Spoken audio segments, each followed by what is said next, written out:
Okay, there's a pin here. On the other side, you can push it and then pull it from this side. Sometimes it doesn't come all the way out, so you're gonna take the Allen key and you can push it all the way through and break the two receivers apart. The first step is to take out the buffer spring. It's a weight under a lot of spring tension, and there's a pin holding the buffer spring in place.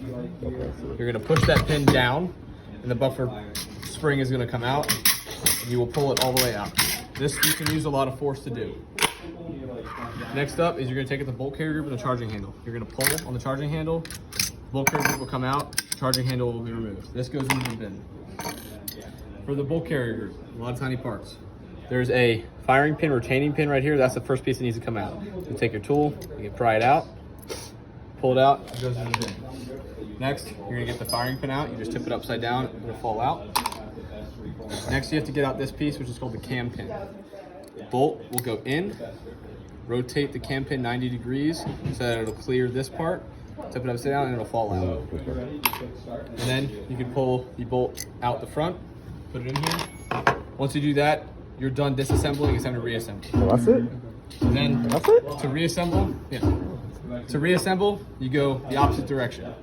On the bolts, there is the hole that goes all the way through. The cam pin has to go into this hole, but it will only go in one side. So, for example, this side it will not go into, but this side it will. How you tell the difference is on the bottom of this hole, there are some grooves that are cut into the sides. This side does not have it, it's a clean circle. So the grooves, it will not go into, so you have to put the grooves facing down so the pin will drop in. So when you take it into your carrier, grooves down, goes inside. You line up these holes here so that the cam pin will drop inside. Cam pin rotates 90 degrees, and you pull the bolt forward. Take the firing pin from beneath, drop it into the hole, push it in.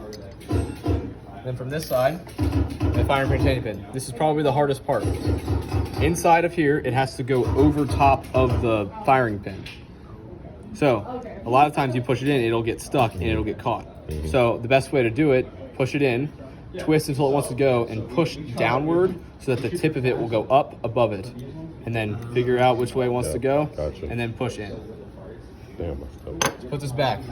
On the charging handle, there's these little nubs. These will not allow it to just be pushed into its groove. So you have to turn it upside down. There are some holes on the side of the upper receiver right here that these will index with. So it won't fall into the upper receiver until it goes into those grooves and push forward. And you can take this with the bolt not retracted but extended. You insert it into the upper receiver. It goes inside and clicks into place. Set it down. Buffer spring goes back into the stock. It clicks into place. Close it. Close the pin. Show proof of function by pulling the charging handle back and closing the dust cover.